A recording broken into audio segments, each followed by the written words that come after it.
यह कहानी है भूतिया मंदिर की रात के बारे में। वह एक डरावनी रात थी जब गहरे अंधेरे ने धरती को अपने आंचल में लपेट लिया था। एक छोटे से गांव में एक भूतिया मंदिर था जिसका नाम सुनते ही गांव के लोग डर जाया करते थे। लोग कहते थे कि उस मंदिर में रात के समय भूत प्रेत रहते हैं और उनकी भयंकर आवाजें सुनाई देती हैं। वहां के लोग रात के समय उस मंदिर के पास जाने से बचते थे। लेकिन एक रात उसी गांव का एक साहसी युवक जिसका नाम आर्यन था, अपने दोस्तों के साथ उस भूतिया मंदिर में रात बिताने का फैसला किया। क्योंकि वो लड़का भूतों को नहीं मानता था।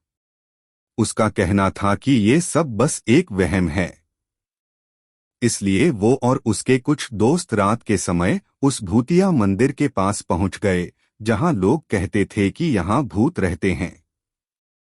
मंदिर के अंदर जाते ही उनको डरावना एहसास होने लगा, लेकिन यह आर्यन के उत्साह को और भी बढ़ा देता है।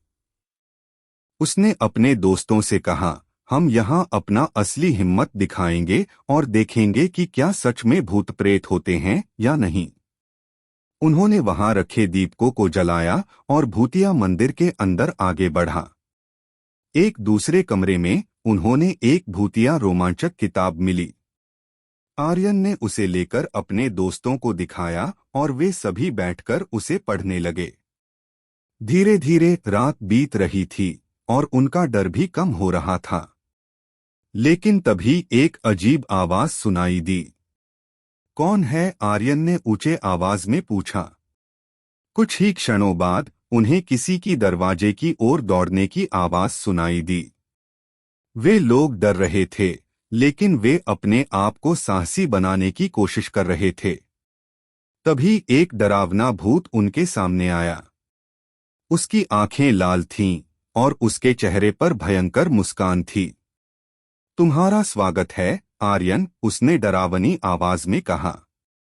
आर्यन और उसके दोस्तों का दिल धड़कने लगा और वे लोग डर से भयभीत होकर पीछे हटने की कोशिश करने लगे। लेकिन तभी उस भूत ने उनसे कहा, अरे डरो नहीं। मुझे माफ करना आर्यन, मुझे तुम्हें डराने का इरादा नहीं था। मुझे बहुत दिनों से मनुष्यों से मिलना था और मैं यह चाहता था कि कोई इस मंदिर में आए।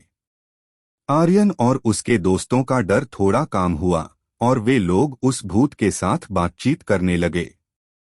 वह एक पुरानी कहानी सुनाने लगा जिसमें उसने बताया कि कैसे कुछ लोगों ने उसे इस मंदिर के अंदर ही मार डाला था। तब से उसकी आत्मा उस मंदिर के अंदर ही भटकती रहती है। कोई इस रहस्य को जानता भी नहीं था, इसलिए उसे आज तक मुक्ति नहीं मिल पाई है। वे रात भर उस भूत के साथ बातें करते रहे और समय के साथ उनका डर भी खत्म हो गया। वे समझ गए कि सब भूत प्रेत बस लोगों को परेशान ही नहीं करते, बल्कि कुछ अपनी मुक्ति के लिए लोगों से मदद भी मांगते हैं। सुबह होते ही वे लोग मंदिर से बाहर निकल आए और उस भूत की मुक्त कराने का उपाय किया और वे सभी लोग बहुत खुश थे। उनके लिए यह अनुभव सचमुच यादगार था। इस कहानी से हमें यह सीखने को मिलता है कि डर को मानसिक रूप से परास्त करना हमारे लिए एक नया उत्साह का पैदा कर सकता है। भूतों और प्रेतों के डर को पार करके हम अपने आप को बेहतर और मजबूत बना सकते हैं और नए अनुभवों को अपने जीवन में शामिल कर सकते हैं।